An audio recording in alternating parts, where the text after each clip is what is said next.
அனைவருக்கும் வணக்கம். இன்றைக்கி நம்ம வீடியோவில் பார்க்க போகிறது TN dead paper 2 Tamil Nadu teacher eligibility test. இது 2022 வந்து காஃபில் பண்ணாங்க. இந்த எக்ஸாம் நடந்தது வந்து 6 February 2023. இந்த வீடியோஸில் வந்து நம்ம மேத்தமெட்டிக்ஸ் கொஷின்ஸ் மட்டும் பார்க்க போகிறோம். வித் வந்து சொல்யூஷன்ஸ் தான். இதெல்லாம் எப்படி வந்து சால்வ் பண்ணுறது அப்படின்றது சேர்த்து நம்ம பார்க்கலாம். அதில் ஃபஸ்ட்டு கேள்வி என்னன்னு கேட்டிருக்காங்கன்னா, which is the odd one? ஒரு 4 டேட்டாஸ் கொடுத்துருக்காங்க. இல்லை இது வந்து ஆட் ஒன் அப்படின்றது கேட்குறாங்க. ஆட் ஒன் அப்படின்னா மற்ற 3 வந்து ஓரளவுக்கு சேமாக இருக்கும், 1 மட்டும் வந்து ஒரு தனித்துவமாக இருக்கும் அப்படின்னு சொல்கிறாங்க.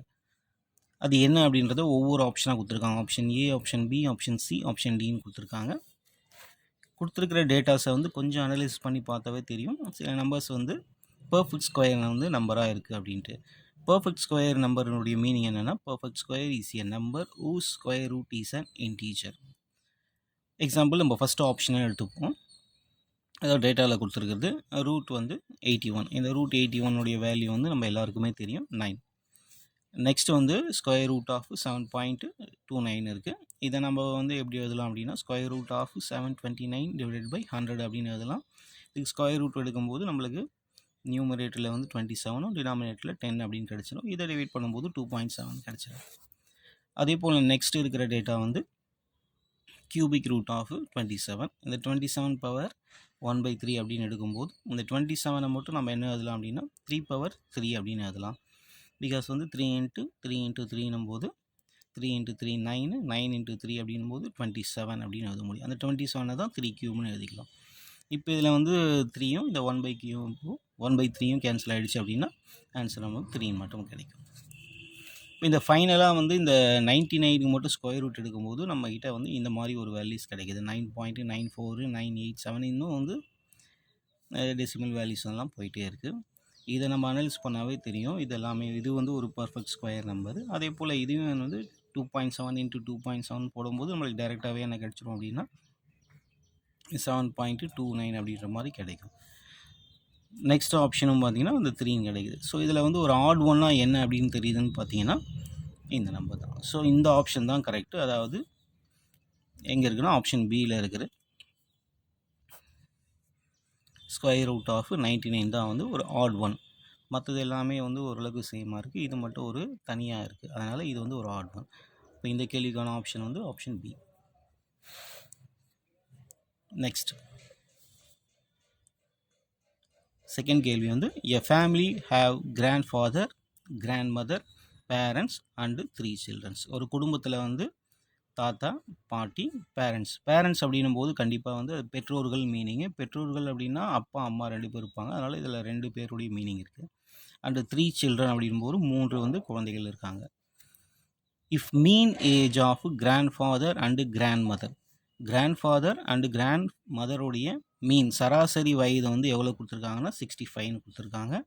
அதே போல் if mean age of parents அப்படின்னும் போது பெற்றோர்கள்னால் அம்மா அப்பா சேர்ந்தது தான் வந்து பெற்றோர்கள். அவங்களுடைய சராசரி வயதுன்றது 40ன்னு கொடுத்துருக்காங்க.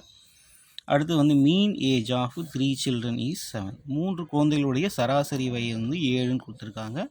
இதை வச்சுக்கிட்டு நமக்கு என்ன கண்டுபிடிக்க சொல்கிறாங்கன்னா mean age of total number of families, குடும்பத்தில் இருக்கிற எல்லாருடைய சராசரி வயது என்ன அப்படின்னு கேட்டிருக்காங்க. அதுக்கான 4 ஆப்ஷனும் இங்கேயே கொடுத்துருக்காங்க.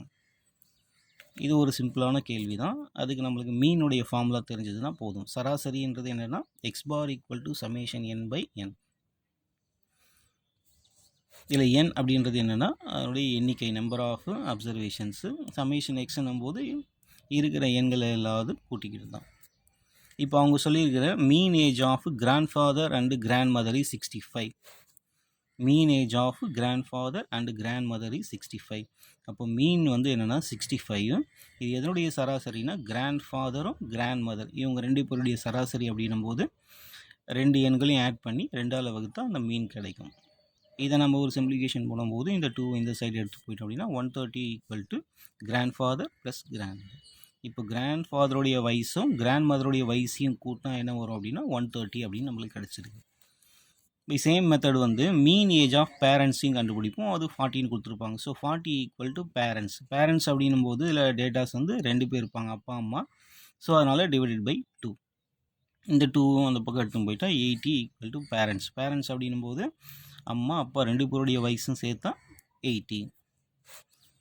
அடுத்ததாக வந்து மீன் ஏஜ் ஆஃப் 3 சில்ட்ரன் இஸ் 7. 3 குழந்தைகளுடைய சராசரி வயது வந்து 7 கொடுத்துருப்பாங்க. அதனால் 3 children divided by number of observation என்னன்னா 3 குழந்தைகள், அதனால் வந்து 3ன்னு போகும். இந்த 3 அதே போல் அந்த பக்கம் எடுத்து போயிட்டா 21.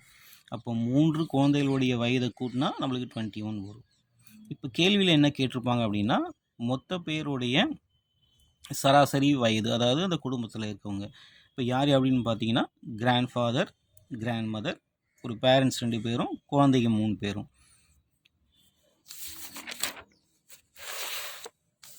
இப்போ mean age of total number of families mean கண்டுபிடிக்க போகிறோம். யார் யாருக்குன்னா grand father, grand mother, parents, அதே போல் 3 சில்ட்ரன்ஸ். இதனுடைய டோட்டல் என்ன அப்படின்னு பார்த்தா 7 வரும். ஏன்னா 1 2 இதுலேயே 2 பேர் இருக்காங்க, அதனால் 4 4 + 3 அப்படின்னும் போது உங்களுக்கு 7 வந்துடும். இப்போது ஏற்கனவே நம்ம கண்டுபிடிச்ச கிராண்ட் ஃபாதர் அண்ட் கிராண்ட் மதருடைய டோட்டல் ஏஜ் வந்து 130. அதே போல் பேரண்ட்ஸோடைய டோட்டல் ஏஜ் அப்படின்றது 80. 3 சில்ட்ரன்ஸோடைய இது வந்து ஏஜ் 21.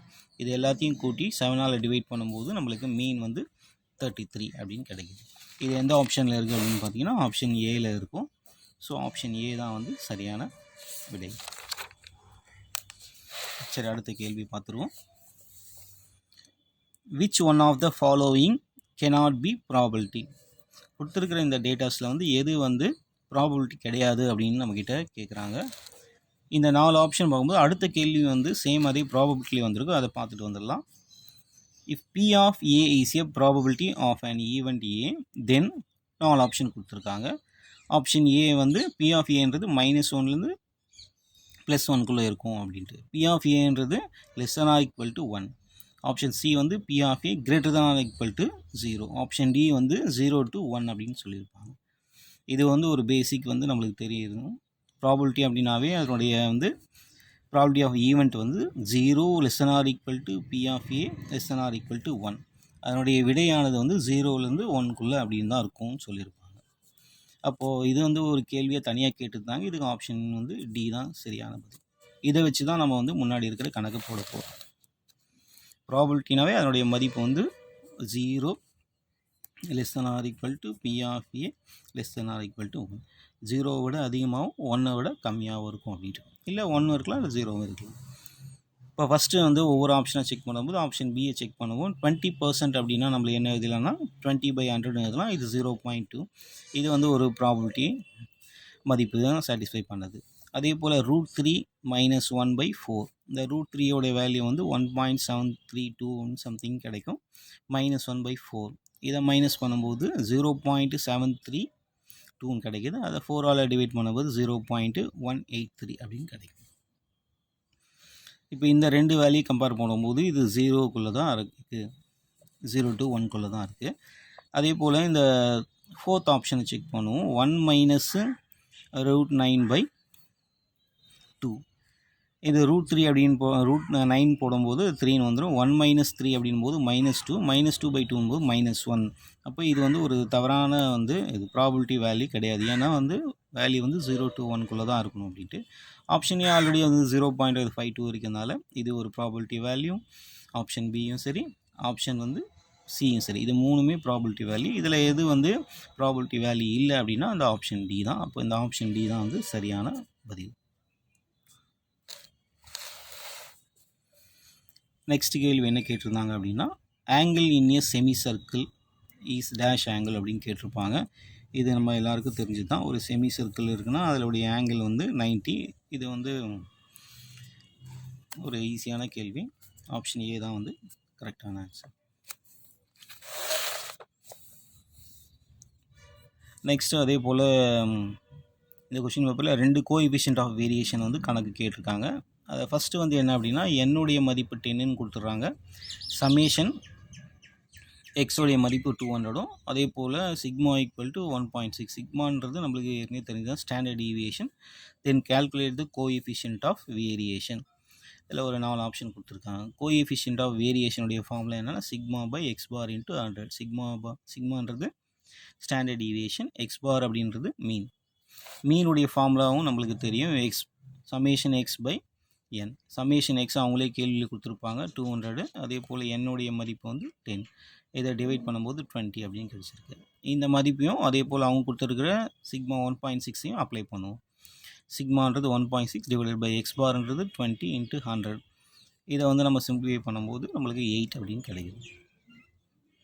அப்போது CV equal to 8. Coefficient of variation வந்து ஆப்ஷன் வந்து ஏல இருக்குது. ஆப்ஷன் ஏ தான் கரெக்ட். இதே கோஎஃபிஷியன்ட் ஆஃப் வேரியேஷனை பேஸ் பண்ணி இன்னொரு வந்து கேள்வி கேட்டிருப்பாங்க.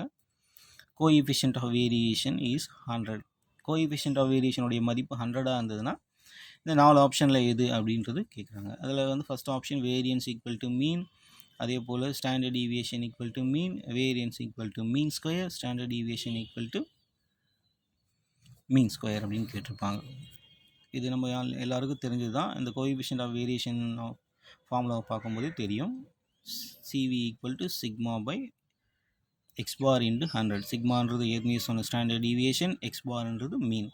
இந்த ரெண்டு மதிப்பும் ஒன்றா இருந்தால் தான் இது கேன்சல் ஆகிடுச்சுன்னா நம்மளுக்கு 100 வரும். அப்போ கோஎஃபிஷியன்ட் ஆஃப் வேரியேஷனுடைய வேல்யூ 100 கிடைக்கும். ஸோ அப்போது சிக்மாவும் அதாவது ஸ்டாண்டர்ட் டீவியேஷனும் மீனும் ஒன்றா இருந்தால் தான் சிவி வந்து 100 வரும். அப்போ இந்த ஆப்ஷன் எங்கே இருக்குது அப்படின்னு பார்த்தா ஆப்ஷன் பியில் தான் இருக்குது. Option பின்றது correct. நெக்ஸ்ட் அடுத்து பார்க்க போகிற கேள்வி வந்து எஸ்டிமேட் த சம் ஆஃப் ஒரு 4 நம்பர்ஸ் கொடுத்துருக்காங்க. Rounded of to the nearest 1000. இது வந்து ஒரு எளிமையான கேள்வி தான், பட் கொஞ்சம் வந்து கன்ஃபியூஸ் பண்ணுற மாதிரி இருக்கும். என்ன கேட்டிருக்காங்கன்னா இந்த எண்களுடைய round off to the nearest 1000 கிட்ட வந்து நம்ம இதை ரவுண்ட் ஆஃப் பண்ணிட்டு அப்புறமா என்ன பண்ண போகிறோம், ஆட் பண்ண போகிறோம். ஃபஸ்ட்டு நம்பர் எடுத்துக்கலாம். 4479 estimated to the nearest 1000 as 4000. இப்போ நம்ம 1000க்கு இதை ரவுண்ட் ஆஃப் பண்ணுறோம் அப்படின்னா இந்த 100 டேர்ம்ஸில் இருக்கிறது வந்து ஏற்கனவே நம்ம 5 அல்லது 5க்கு மேலே இருந்ததுன்னா இங்கே வந்து நம்ம ரவுண்ட் ஆஃப் பண்ணுவோம். பட் இது 5 கீழே இருக்கிறதுனால இதை 4000 அப்படின்னு எழுதிக்கலாம். நெக்ஸ்ட்டு மதிப்பு வந்து 5621 அப்படின்னு இருக்கும். இதை நம்ம ரவுண்ட் பண்ணும்போது 100 டிஜிட்ஸில் பார்க்கும்போது 6ன்னு வந்துருக்கும். அதனால் கண்டிப்பாக வந்து 1000 இதில் வந்து நம்ம இங்கே ஒன்று அதிகப்படுத்திக்கணும். அதனால் 6000. நெக்ஸ்ட்டு 4056 இருக்குது. இதையும் அதே போல் 1000க்கு ரவுண்ட் ஆஃப் பண்ணும்போது அதுக்கப்புறம் இங்கே 0ன்னு இருக்கிறதுனால நம்ம ரவுண்ட் ஆஃப் வந்து 4000க்கு தான் பண்ணுவோம். இப்போ நம்ம வந்து 3த்தையுமே ஆட் பண்ணிக்கலாம். Hence the required estimation is 4000, 6000 plus 4000. இதை கூட்டினா வந்து 14000 வரும். இந்த ஆப்ஷன் எங்கே இருக்குது அப்படின்னு பார்த்தோம்னா ஆப்ஷன் சியில் இருக்கும். ஆப்ஷன் சி தான் கரெக்டான answer.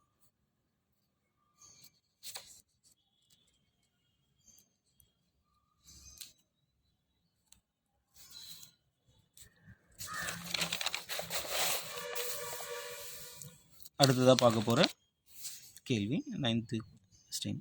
The number 256795 is divisible by. இந்த எண்ணானது வந்து எதால் வந்து வகுப்படும்? 2 அல்லது 3 அல்லது 11 அல்லது 9. இந்த கேள்வி நம்மளுக்கு தெரியும்னா சில பேசிக் வந்து தெரிஞ்சால் மட்டும்தான் இதை கொஞ்சம் ஈஸியாக சால்வ் பண்ண முடியும். அதில் வந்து என்னென்னா a number is divisible by 2 if its unit digit is any of 0, 2, 4, 6, 8. கொடுக்கப்பட்ட எண்ணானது வந்து 2ஆல் வகுப்படும் என்றால் அது வந்து அதோட யூனிட் டிஜிட் அப்படின்னா இங்கே இருக்கிற ஃபஸ்ட்டு டிஜிட். இந்த ஃபஸ்ட்டு டிஜிட்டானது வந்து 0 அல்லது 2, 4, 6, 8 இருக்கும். இப்படி இருந்தால் அது 2ஆல் வகுப்படும்னு சொல்லியிருப்பாங்க. ஆனால் இருக்கிறது 5. அதனால் இது வந்து கட்டாயம் 2ஆல் வகுப்படாது. அடுத்து a number is divisible by 3. 3ஆல் வகுப்படும் அப்படின்னு சொன்னால் only when the sum of its digit is divisible by 3. கொடுக்கப்பட்ட எண்ணை வந்து அப்படியே வந்து ஒவ்வொரு டிஜிட்டையும் ஆட் பண்ணிக்கிட்டோம் அப்படின்னா அந்த எண் வந்து 3ஆல் வகுப்படுது அப்படின்னு சொன்னால் கண்டிப்பாக இந்த மொத்த நம்பருமே 3ஆல் வகுப்படும். இதே தான் நம்ம வந்து divisible by 9க்கும் சொல்லுவாங்க. a number is divisible by 9 only when the sum of its digits is divisible by 9. அப்போ 3க்கும் 9க்கும் ஒரே வந்து டெஃபினேஷன் மாதிரி கொடுத்துருக்காங்க. அதில் வந்து இப்போ இந்த எண்ணை வந்து சம் பண்ணி பார்க்கலாம். Consider the number sum of its digit. இந்த ஒவ்வொரு எண்ணையும் தனித்தனியாக ஆட் பண்ணும்போது 34ன்னு வருது. 34 வந்து 3ஆலையும் வகுப்படாது, அதே போல் 9ஆலையும் வகுப்படாது. அதனால் வந்து இது வந்து நாட் டிவிசிபிள் பை 3 and 9. 3ஆலையும் வகுப்படாது, 4ஆலையும் வகுப்படாது. மீதி இருக்கிற ஆப்ஷன் வந்து நம்மளுக்கு 11 அப்படின்னு சொல்லிடலாம். இருந்தாலும் அதையும் நம்ம செக் பண்ணி பார்த்துருவோம். a number is divisible by 11 என்ற எண்ணால் வந்து அந்த எண் வகுப்படுது அப்படின்னா if the difference between the sum of its digits at odd places and the sum of its digits at even places, ஒரு எண்ணில் இருக்கிற ஆட் பிளேசஸில் இருக்கிற எண்ணையும் ஆட் பண்ணணும், அதே போல் ஈவன் பிளேசஸில் இருக்கிற நம்பரையும் ஆட் பண்ணி ரெண்டுத்துக்கும் டிஃப்ரென்ஸ் கண்டுபிடிக்கும் பொழுது ஒன்று 0 அல்லது ஏதோ ஒரு நம்பர் கிடைக்கும். அந்த எண் வந்து 11ஆல் வகுப்பட்டுச்சு அப்படின்னா நம்ம எடுத்துக்கிட்ட நம்பரானது 11ஆல் வகுப்படும். உதாரணத்துக்கு நம்ம அதையே பார்த்துக்கலாம். கொடுத்துருக்கிற எண்ணுடைய ஆட் பிளேசஸில் என்ன இருக்குதுன்னு பார்க்கலாம். Sum of its digits odd பிளேசஸில் 5, அடுத்து வந்து 7, அடுத்து 5 + 7 + 5. இப்போ ஈவன் பிளேசஸில் என்ன இருக்குது அப்படின்னா செகண்டில் கவுண்ட் பண்ணிக்கலாம். 9, 6, 2 9 + 6 + 2. இப்போ டிஃப்ரென்ஸ் கேட்டதுனால நம்ம மைனஸ் அப்படின்றத போட்டுக்கலாம்.